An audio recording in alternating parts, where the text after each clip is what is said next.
Yeah, let's have your dog and bones off, please. Dog and bone phone, vibrate or silent.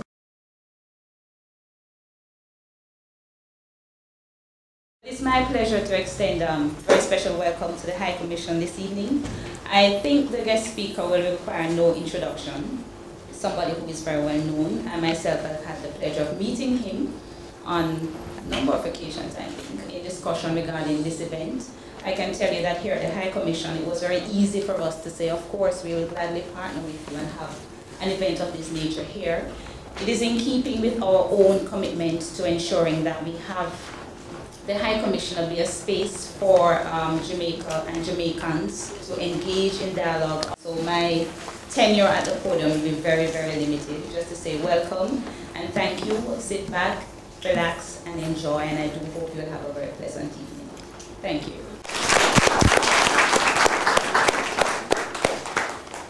Okay, greetings everyone. How's everyone doing? You know, we have to give thanks for life, you know, we're alive, aren't we? This is mainly how reggae, already mixed up with crime and rebellion before it came to Britain, was incorporated into the lifestyle of the expressive, disreputable orientation. What he was basically saying was, everybody in reggae is a thief, or a rebel. And being a rebel doesn't necessarily mean you're a criminal. Because a terrorist can be a freedom fighter. Depends on which side of the fence you are. What about this one? This one, to be honest, stuck in my craw when I was doing my undergraduate dissertation. I was given something by an anthropologist called Neil Shavashinsky. And he said, dancehall music is a subgenre of reggae with minimal connections to Rastafarianism, with little expression given in the song text to either religious, social, or political themes. So I'd like to ask you, what's left? What is left? If you can't talk about religious, political, or social themes, what is left? So one of the things what I did, and Garnet Silk, I believe it was just before Garnet Silk died, was I used Garnet Silk and people like that, even Kierputton, because that's the year when Kierputton did tour. And remember the thing about the tour, it was the unexpurgated version that went up in the Billboard charts in America of the tour. It's almost unique in reggae for a DJ to not have a remix to go up. It was the version that we were listening to of Kierputton, licking out against everything. Now at that time, or not even at that time, he'd embraced Rastafari, and I'm sure that if you listen to the tune, the tour, he's talking about religious, social, and political things. So my problem with this was, who the hell is this dude? And where does he get his information from? So I decided to do my own research into the music based on my own biography. And as we go through the talk, you'll see how long my affiliation and association with reggae music has been. I know Sister Gloria knows, that's why she's hiding at the back there. Now, the commonly held view is that dancehall DJs are semi-literate at best, uneducated and unsophisticated.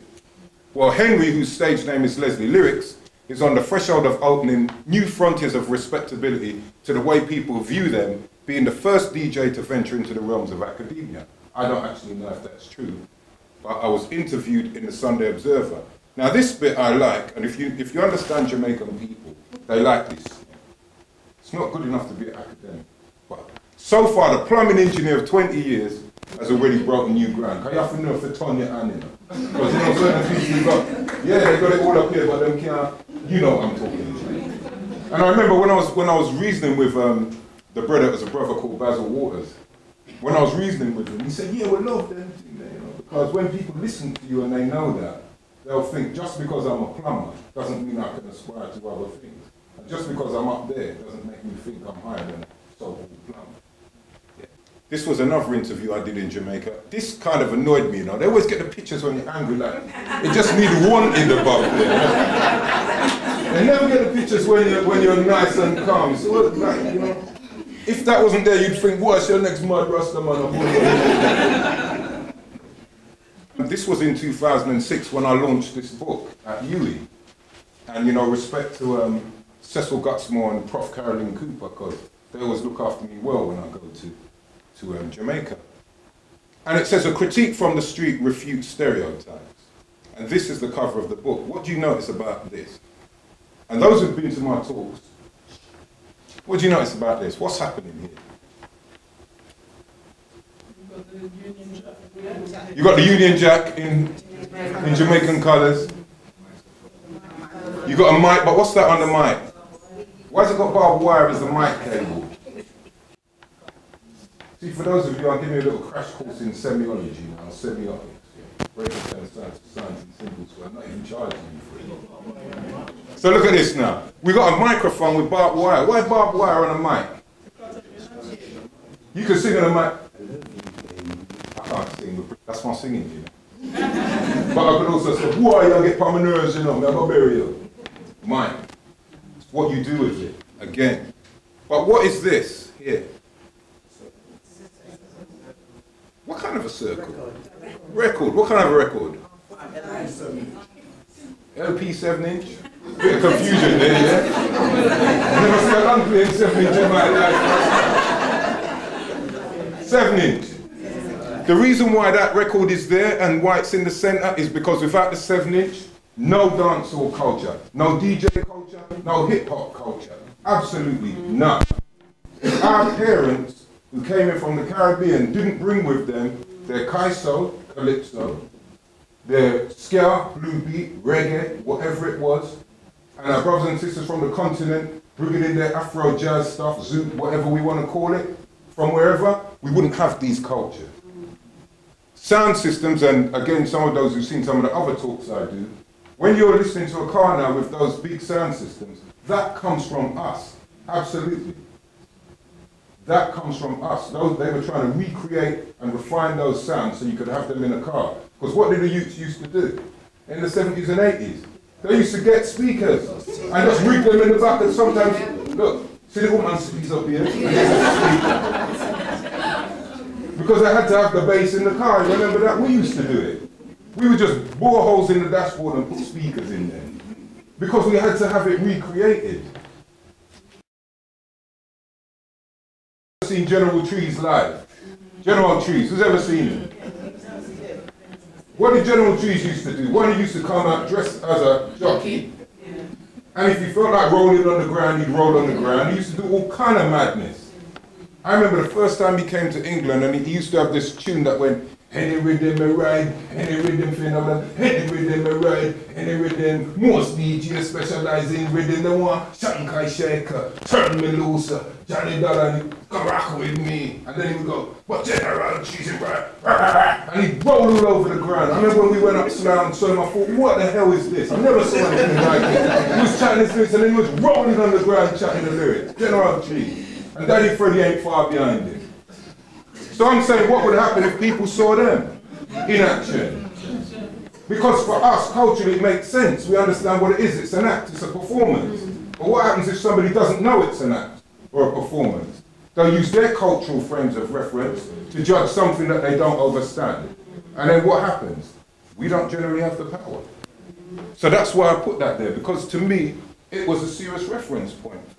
I just pride myself on my originality and creativity in all that I endeavour to do and refuse to conform to any particular type or even worse, any contemptible stereotype, which explains why this audiography contains images. To make the point clearer, consider this quote from Albert Einstein, who wrote, "He who joyfully marches in rank and file has already earned my contempt. He's been given a large brain by mistake, since for him the spinal cord would suffice."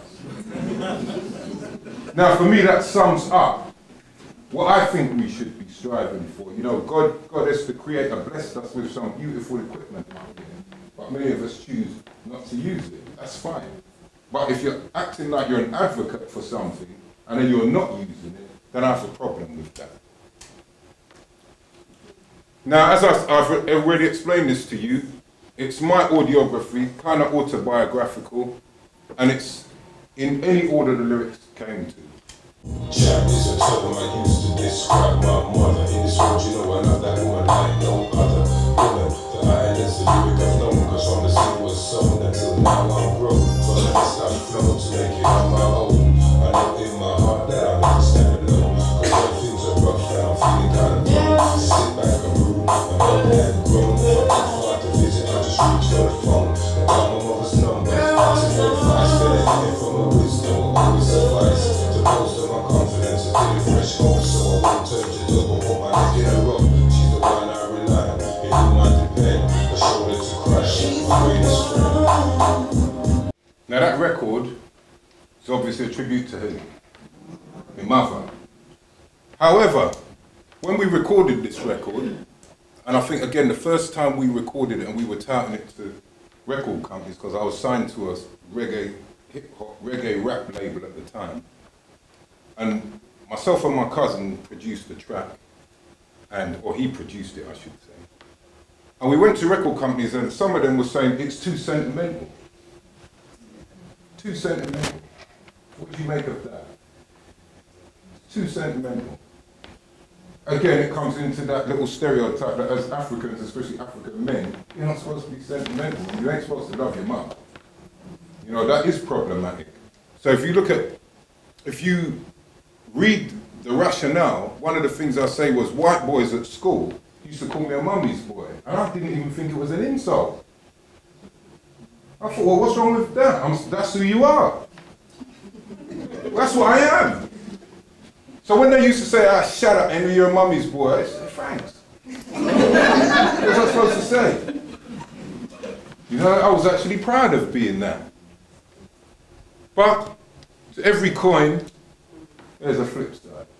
What do you think's coming next? Boy, my dad. My mum, 1999. This is my father, 1985. This is actually the last photo taken of him in the UK. Because when he went to Jamaica, and I went with him in 1985, he passed, so peace be upon him. And you can see he was a handsome man. What did he say? What did you say? You hear you know. We'll come for you, steer them. Anyway, so I had my mum, lovely mother. And then there was my dad. And my cousins are in here, so they'll know that whether I'm exaggerating or not. Yeah. Some of my cousins are here, they knew. My father, and I say this to people, when we went to Jamaica, I was 27 years old. First time I went to Jamaica. When the plane lifted up, my father spoke to me as a man. First time. He used to bark commands at us. That was it. I'm being serious. Never had a conversation with my father until a proper conversation, until the plane took off. When the plane took off, it's like he turned into a different person. When we was in Jamaica, different again. Me and him were reasoning on, when I first went to Jamaica, I think it took me about 2 days to get over this man is actually asking me my advice, because he never used to do that. Now, I cherish those moments because at least before he passed, I got to see another side of him. And I'm glad, not that he passed, but that he passed home, that he was home when he went, because I know that's where he would have wanted to go. Now, my father didn't show much affection to his boys. He was just, I don't know, maybe he thought he had to toughen us up, super tough, extra tough. So I'll give you a little example. When I passed my driving test, I failed about 3 driving tests. Yeah, I can fail something, I failed about 3 driving tests, so I passed my driving test and I went home and my mum and dad were in the kitchen and I went in there and I said, yeah, Mum, Dad, I passed my driving test today. And my mum was, why, well done, Les, I was me up for well. This was my dad, he goes, you passed your test? He goes, come. He opened the front door, he went out in the street, he goes, look, you see it? I goes, yeah, he goes, that's his car. He's looking at his pointing at his car, he goes, you could have 1,000 license when I passed his car. And then he went back in the house. But really, what he was telling me was, well done, son. That's what he was telling me, but he couldn't bring himself to say it, because that's the kind of person he was. Yeah. Now come down, come shock out lyrics, man. Yeah. Here he comes, I'm on there's a lyrics actually 2,000 kilowatt light stack a shock. Worries, man. Lord of mercy. Hey, what do you call it? Rabbidi bam bam, rabbidi bam bam, bam diddling, rabbidi bam bam, rabbidi bam bam. Get ready, rabbidi bam bam, rabbidi bam bam. Get flat now, rabbidi bam bam, rabbidi bam bam. Now you can call me a DJ, not the Janko man. man, cause I'm directed by Jehovah. Now you could even call Daddy Liz an MC, not mental case, man. Set up my microphone, chanter. Now young girls come and call Daddy Liz CEO, baby, cause I'm the coolest entertainer. But if you call me them, your name, ya Rasta know me, I go get in on me temper. So no call me bigger super data family size Heinz. Don't call me pirate, me no commit those crimes. I'm not one of those MCs that constantly rhyme. If I give you a little joke, I'll tell you about the hard times. So listen, them your fashion, it's when I make brand new designs. Call me lyrics, them precious like they gold down in them minds. I call it the entertainer, and listen lyrics, still bubbling. The entertainer, and listen lyrics, not struggling. The entertainer, and listen lyrics. The Don, the entertainer, and listen lyrics. Now 82, 83, 84, 85, still fresh in 86. That's how long I've been flashing down original lyrics. Me no pirate, me no imitate. You know me love originate. That's why I'll never tolerate no goddamn mimics.